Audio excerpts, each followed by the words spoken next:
Hello students, मैं भी हमेशा एक बार फिर से लेकर आ गई हूँ क्लास 9th का साइंस 2। आज हम इस लेक्चर में पढ़ने वाले हैं लेसन नंबर 6 वनस्पतियों का वर्गीकरण। आज मैं आपके लिए इसका स्वाध्याय का पूरा वीडियो बनाकर आपके सामने लेकर आई हूँ। तो मेरा आपसे यही रिक्वेस्ट है कि वीडियो को लास्ट तक जरूर देखिएगा, लाइक शेयर और सब्सक्राइब करना मत भूलिएगा। तो यहाँ पे पहला क्वेश्चन क्या दिया है कि अ ब और क की जोड़ियाँ मिलाइए। मेरे पास जो है हार्ड कॉपी बुक नहीं है, तो आज मैं ये मोबाइल में ही आपको ये बुक दिखाकर जो है समझाऊंगी।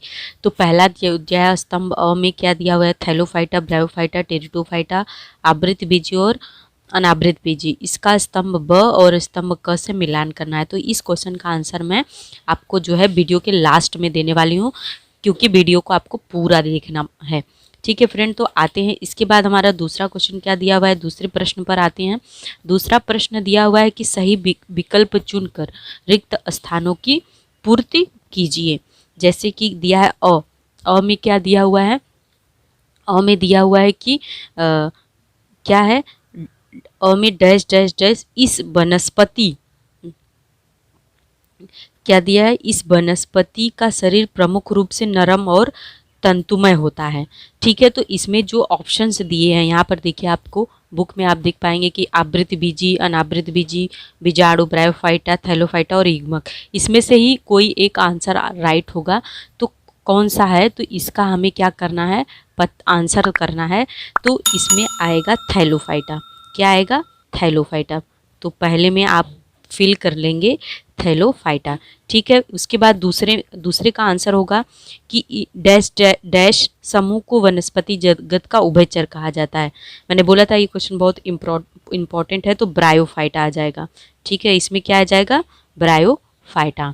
ठीक है, इसका आंसर ये है। ठीक है, इसके बाद हमारा क्या है, इसके बाद है कि टेरिडोफाइटा वनस्पतियों में अलैंगिक प्रजनन। देखिए क्या दिया हुआ है, यहाँ पर भी है, मोबाइल में भी, बुक में है, और वही चीज़ यहाँ पर है। टेरिडोफाइटा वनस्पतियों में लैंगिक प्रजनन निर्मित डैश किसके द्वारा निर्मित होता है, बीजाणु। यहाँ पे क्या लिखेंगे, बीजाणु और बीजाणु निर्मित द्वारा, जबकि लैंगिक प्रजनन युग्मक निर्मित द्वारा होता है। किसके द्वारा, युग्मक। यहाँ पे क्या हो जाएगा, युग्मक। ठीक है, इसका आंसर ये हो गया। इसके बाद इसमें लास्ट जो है वो दिया हुआ है कि क्या दिया हुआ है कि डैश वनस्पति के प्रजनन नर तथा मादा अंग एक ही वृक्ष के अलग होते हैं। तो इसमें अनावृत बीजी लिखेंगे। क्या हो जाएगा, अनावृत बीजी। ठीक है फ्रेंड, तो ये हो गया हमारा क्वेश्चन नंबर जो है 2 कंप्लीट हो गया। अब हम आते हैं क्वेश्चन नंबर 3 पर। क्वेश्चन नंबर 3 में देखिए दिया हुआ है कि निम्नलिखित प्रश्नों के उत्तर अपने शब्दों में दीजिए। उपसृष्ट बीजपत्री की विशेषताएं लिखिए। तो हमें उपसृष्ट बीजपत्री की क्या करनी है, विशेषताएं लिखकर जो है उसका आंसर करना है। तो वो इसका आंसर कहाँ दिया हुआ है, यहाँ पर मैं देख लेती हूँ एक बार। तो यहाँ पे उपसृष्ट बीजपत्री की विशेषताएं आपको स्क्रीन पर दिख रही है। यह आंसर हो गया कि बीजपत्री उपजगत की वनस्पतियां प्रजनन के लिए बीज उत्पन्न करती हैं। इनके लिए इनमें विशेष ऊतक होते हैं। बीजपत्री वनस्पतियों में सभी शारीरिक रचना दिखाई देती हैं, जैसे जड़, तना, पत्ती इत्यादि। ठीक है फ्रेंड, तीसरा पॉइंट है, ये वनस्पतियां वार्षिक, बहुवर्षीय या द्विवर्षीय होती हैं। इनमें छोटे बड़े वृक्ष से लेकर छोटे पौधे तक के विभिन्न आकार दिखाई देते हैं। चौथा पॉइंट हो गया कि प्रजनन प्रक्रिया के बाद बीजपत्री वनस्पतियों में बीज निर्मित होते हैं और इन बीजों में भ्रूण की वृद्धि के लिए भोजन का संग्रहण या संग्रह होता है। बीज के अंकुरण के प्रारंभिक समय में कुछ समय भ्रूण की वृद्धि के लिए बीज के इस भोजन का उपयोग किया जाता है। बीजपत्री उपजगत के 2 विभाग अनावृत बीजी तथा आवृत बीजी। अनावृत बीजी वनस्पतियों में बीज फलों द्वारा ढके होते हैं और आवृत बीजी वनस्पतियों में बीज पर फलों का आवरण होता है। ठीक है, फलों का, ठीक है। 6 पॉइंट है कि आवृत बीजी वनस्पतियां 2 प्रकार की होती हैं, द्विबीजपत्री तथा एक बीजपत्री। वनस्पति, ये उपक्रम बीजों की संख्या पर आधारित होता है। तो यहाँ से यहाँ तक आपका जो है ये उपसृष्ट बीजपत्री की विशेषता लिखने में आंसर हो जाएगा। तो आप क्या करेंगे कि वीडियो को बैकवर्ड या फॉरवर्ड करके जो है इसको नोट कर सकते हैं, या स्क्रीनशॉट लेकर इसको अपनी नोटबुक पर राइट कर लीजिएगा, अच्छे से दिमाग में इसको बिठा लेंगे। इसके बाद इसी में दूसरा क्वेश्चन दिया है कि एक बीजपत्री और द्विबीजपत्री में जो है अंतर लिखिए। तो देखिए यहाँ पे एक बीजपत्री और द्विबीजपत्री में अंतर लिखने के लिए आपको आया है कि पहला दूसरा पॉइंट यहाँ पर स्क्रीन पे दिख रहा है कि प्रत्येक बीज में 2 बीजपत्र होते हैं और एक बीजपत्री में प्रत्येक बीज में एक ही बीजपत्र होते हैं। मूसला जड़ प्रमुख जड़ होती हैं ये द्विबीजपत्री में, वनस्पति में जड़ें तंतुमय होती हैं। ठीक है, इसके आगे का पार्ट यहाँ पर है, आपको यहाँ से तीसरा पॉइंट हो जाएगा। अधिकतर वनस्पतियों में तना मजबूत तथा सख्त होता है।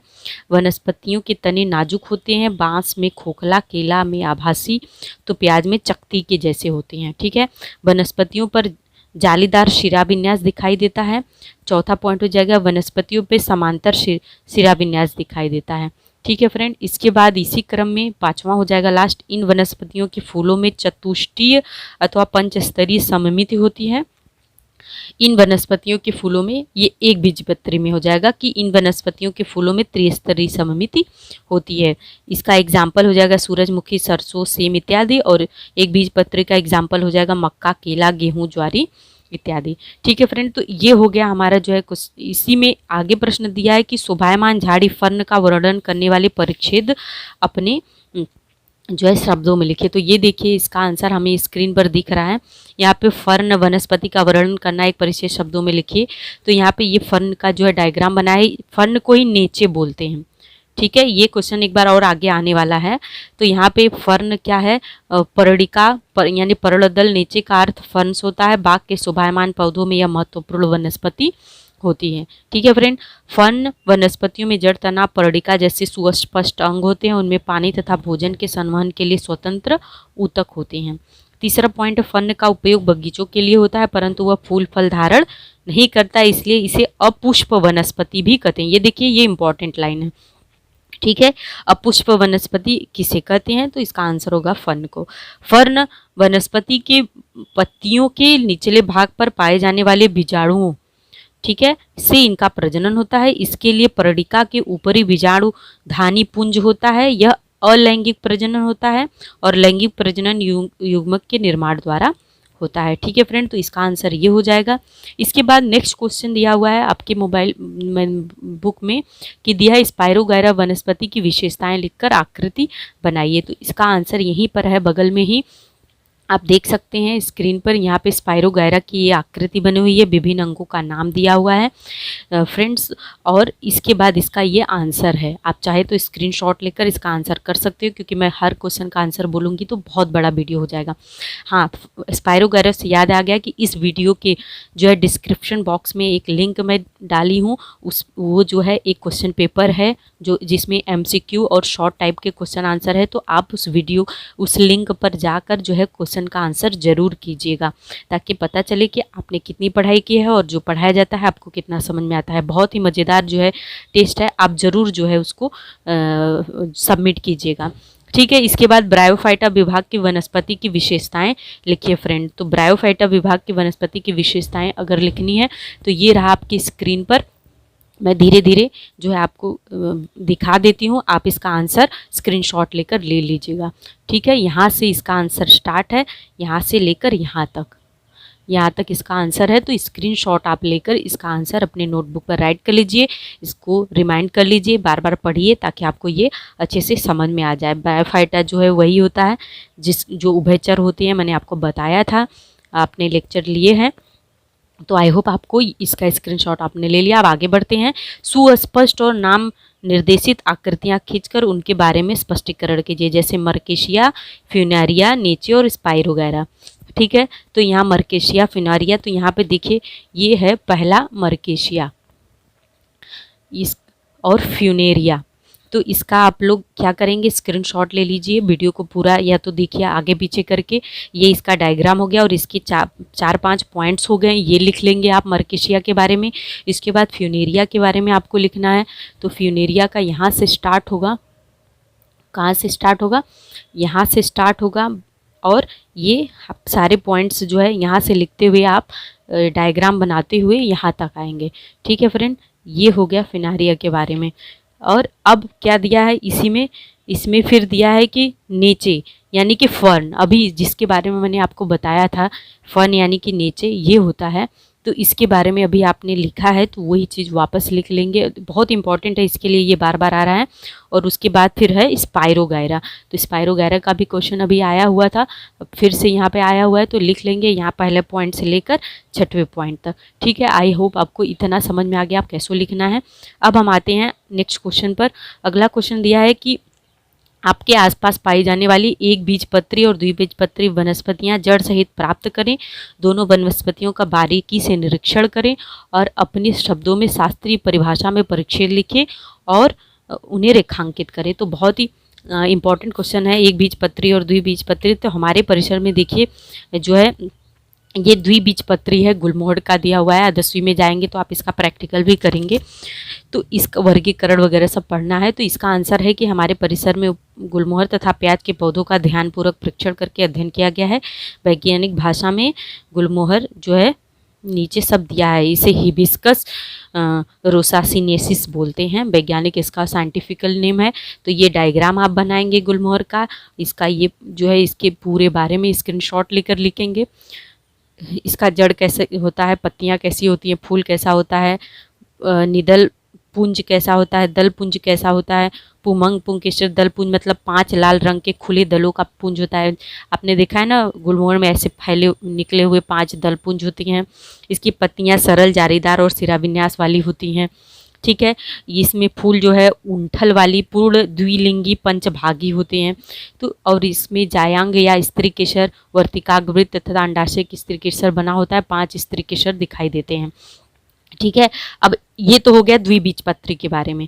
ठीक है, गुलमोहर कैसा है, गुलमोहर होता है द्विबीजपत्री। अब हम आते हैं एक बीजपत्री, तो प्याज है। एक बीजपत्री की कैटेगरी में क्या आएगा, प्याज आएगा। तो प्याज के बारे में ये डायग्राम आप बना लेंगे छोटे छोटे अपने नोटबुक पर। और उसके बाद इसका एलियम सीपा, इसका जो है साइंटिफिक नेम होता है वो लिख लेंगे। इसका प्याज का पौधा छोटे होने के कारण उसका कंद भूमिगत होता है, मतलब जमीन के अंदर होता है। इसकी जड़ तंतुमय होती है, भूमिगत कंद के स्वरूप में होता है। तना इसका समझ में आया, जो हम लोग खाते हैं वही उसका तना होता है। ठीक है, इसकी पत्तियां खोखली नलिका के समान होती हैं और फूल पूर्ण तथा द्विलिंगी निदल पुंज तथा दल पुंज दोनों एक ही परिदल पुंज के स्वरूप में प्रत्येक 3 की संख्या में होती हैं। ठीक है, इसके बाद पुमंग और पुंकेसर परिदल पुंजों पर चिपके हुए 6 पुंकेसर होते हैं और स्त्री केसर होते हैं जो त्रिभागीय अंडाशय के ऊपरी स्तर पर होते हैं। इसको मैं डिटेल में नहीं बता रही हूँ, आपके बुक में इतना ही है, ज़्यादा कंफ्यूज होने की जरूरत नहीं है। बस इसका आंसर करेंगे और इसको अपने दिमाग में रखेंगे, याद करेंगे। ठीक है, यहाँ पे फिर नेक्स्ट क्वेश्चन 6 दिया है कि वनस्पतियों का वर्गीकरण करते समय कौन से मुद्दों का विचार किया जाता है, उन्हें कारण सहित स्पष्ट कीजिए। तो ये भी बहुत इंपॉर्टेंट है, मैंने आपको बताया था कि देखिए यहाँ पर इसका दिया है आंसर कि वनस्पतियों का वर्गीकरण करते समय कौन से मुद्दों का विचार किया जाता है, उन्हें कारण सहित स्पष्ट करो। तो ये है इसका आंसर। यहाँ पे मैं पूरा आपको 1 बाय 1 करके ऊपर नीचे कर देती हूँ, आप स्क्रीनशॉट लेकर इसका आंसर कर लेंगे। यहाँ से स्टार्ट है पॉइंट 1, ये पॉइंट 2 है, ये 3 पॉइंट है, ये पॉइंट 4 है। ठीक है, इसके बाद यहाँ पे पॉइंट 5 है, पॉइंट 6, पॉइंट 7, ये सातों पॉइंट आप जो है अपने नोटबुक पर लिख लेंगे। और यही जो है कारण कैसे क्या क्या सोचकर जो है वनस्पतियों का वर्गीकरण किया जाता है। तो अब हम आते हैं क्वेश्चन नंबर 1 पर, जो कि मैंने आपको बोला था कि इसका आंसर मैं थोड़ी देर बाद दूंगी। तो ये रहा थैलोफाइटा ब्रायोफाइटा, ये स्तंभ अ ब और क का जो मिलान है, स्तंभ अ ब और क का मिलान का ये आंसर है, उत्तर है। थैलोफाइटा में जो है वनस्पतियों की वृद्धि प्रायः पानी में होती है और इसमें क में आएगा शैवाल। ठीक है, ब्रायोफाइटा इन वनस्पतियों को प्रजनन के लिए पानी की आवश्यकता होती है, फ्यूनेरिया इसका एग्जाम्पल है। टेरिडोफाइटा पानी तथा भोजन के संवहन के लिए ऊतक होते हैं। ठीक है, फर्न इसका एग्जाम्पल हो गया। स्तंभ क में आ जाएगा। अनावृत बीजी जो होते हैं बीज पर प्राकृतिक आवरण नहीं होता है और इसके सामने आएगा साइकस। आवृत्ति बीजी जो होता है वो फल के अंदर बीज होते हैं और इसका एग्जाम्पल हो जाएगा इमली। तो ये हो गया। मैंने बोला था कि कुछ एक्स्ट्रा क्वेश्चंस भी आपको दिखा देंगे, जैसे कि थैलोफाइटा वनस्पति और ब्रायोफाइटा वनस्पतियों में अंतर आ सकता है, कभी भी पूछा जा सकता है। तो ये कुछ पॉइंट्स थैलोफाइटा और ब्रायोफाइटा के हैं, आप लिख सकते हैं। और इसके आगे के पॉइंट यहाँ पर हैं। 5वां ये रहा, ये इसके एग्जाम्पल्स थैलोफाइटा ब्रायोफाइटा के पूछे जा सकते हैं, आप लिख सकते हैं। यहाँ पे फिर एक अनावृत बीजी वनस्पतियाँ और आवृत बीजी वनस्पतियाँ में अंतर आ सकता है। तो ये पूरा डिफरेंस जो है वो आपकी नोटबुक पर है, यहाँ पर स्क्रीन पर दिख रहा है। स्क्रीन जो है स्क्रीनशॉट लेकर आप इसको नोटबुक पर लिख कर इसको याद कर सकती हैं। एक बीजपत्री और द्विबीजपत्री तो बहुत इंपॉर्टेंट है, मैंने आपको इसको दिखा दिया है। इसके अलावा भी कुछ ऐसे टाइप के क्वेश्चन आ सकते हैं कि थैलोफाइटा ब्रायोफाइटा टेरिडोफाइटा तथा एक बीजपत्री द्विबीजपत्री विभागों में वर्गीकरण करो। तो यहाँ पर देखिए ये किस तरीके से इसका एग्जाम्पल लेकर इसका वर्गीकरण करके इसका आंसर किया हुआ है, ये बहुत इंपॉर्टेंट है। उसके बाद यहाँ पे असंगत पहचानना, ये बहुत मज़ेदार जो है क्वेश्चन होते हैं। तो इसमें देखिए असंगत, जैसे टेरिडोफाइटा थैलोफाइटा ब्रायोफाइटा और जिम्नोस्पर्म में असंगत क्या है, जिम्नोस्पर्म असंगत होता है क्योंकि अन्य सभी अबीजपत्री वनस्पतियाँ हैं, ठीक है। इसी तरीके से स्पाइरोगायरा मास यूलोथ्रिक्स और उल्वा में मास असंगत होता है। मोरपंखी देवदार साइकस और एंथ्रासियस में एंथ्रासियस असंगत होता है क्योंकि अन्य सभी अनावृत बीजी हैं, यही केवल आवृत बीजी है। रिक्सिया मर्सिलिया फ्यूनेरिया और मर्केशिया में मर्सिलिया जो है असंगत है क्योंकि ये टेरिडोफाइटा विभाग की वनस्पतियाँ और ये सभी ब्रायोफाइटा की हैं। टेरिस एंटीएटम सरगेसम और इक्विसेटम में जो है देख लीजिए, इसमें क्या होता है, सरगेसम होता है। सरगेसम जो है थैलोफाइटा कैटेगरी से आता है। इसके बाद लास्ट 6 है बांस केला प्याज और सेम में क्या असंगत होता है, इसमें सेम असंगत होता है। सेम क्योंकि बाकी सब क्या है, एक बीजपत्री है, सेम क्या है, द्विबीजपत्री होता है। तो इस तरीके के भी क्वेश्चन पूछे जा सकते हैं। और भी हैं, जैसे कि यहाँ पर देख लीजिए, मैं ज़्यादा वीडियो को बड़ा नहीं करना चाहती लेकिन आपको नॉलेज पूरा होना चाहिए। जैसे कि पहले 2 शब्द समूहों के सह संबंध पहचान कर तीसरे शब्द समूह के आगे अचूक संबंध दर्शाने वाला शब्द समूह लिखो। जैसे वनस्पति वर्गीय स्वपोषी होते हैं और कवक वर्गीय क्या होते हैं, परपोषी होते हैं। यहाँ पे क्या हो जाएगा, परपोषी। उसी तरह प्रोटस्टा और दृश्य केंद्र की होते हैं, तो मोनेरा क्या होता है, आदि केंद्र की होता है, ठीक है। फर्ण वनस्पति में लैंगिक प्रजनन और बीजाणु निर्मित फर्ण वनस्पति में लैंगिक प्रजनन। इसमें फर्ण में अलैंगिक होता है, इसमें लैंगिक प्रजनन, तो इसका क्या हो जाएगा, युग्म निर्मित होता है, ठीक है। बीजाणु अबीजपत्री होते हैं तो बीज क्या होंगे, बीजपत्री होंगे। द्विबीजपत्री पंचभागी फूल होते हैं तो एक बीजपत्री त्रिभागी फूल होते हैं। इस तरह से हम छोटे छोटे क्वेश्चन का आंसर करके जो है और अपने नॉलेज को इंक्रीज कर सकते हैं। इसके बाद यहाँ पे दिया है ये चित्र, ये डायग्राम आप देख लीजिए, इसको अच्छे से दिमाग में कैसे वनस्पति जगत अबीजपत्री बीजपत्री अबीजपत्री थैलोफाइटा ब्रायोफाइटा और टेरिडोफाइटा में डिवाइड है, उसके एग्जांपल्स दिए हुए हैं। बीजपत्री अनावृत बीजी आवृत बीजी में डिवाइड है, आवृत बीजी फिर से एक बीजपत्री और द्विबीजपत्री में डिवाइडेड है। तो आई होप आपने ये जो है आप पूरा वीडियो देखेंगे, लाइक करेंगे, शेयर करेंगे, क्योंकि बहुत मेहनत से हम आपके लिए 15 मिनट 20 मिनट का समय निकाल कर वीडियो बनाते हैं और मेरे मेहनत का फल यही होता है कि आप हमें एक सब्सक्राइब करें, कमेंट बॉक्स में कमेंट लिखें, लाइक कीजिए। और हाँ, जो डिस्क्रिप्शन बॉक्स में जो है टेस्ट का एक लिंक दिया हुआ है उसे ज़रूर फिलअप करें। और फिर मैं मिलती हूँ आप लोगों से नए वीडियो में, तब तक के लिए फ्रेंड्स बाय।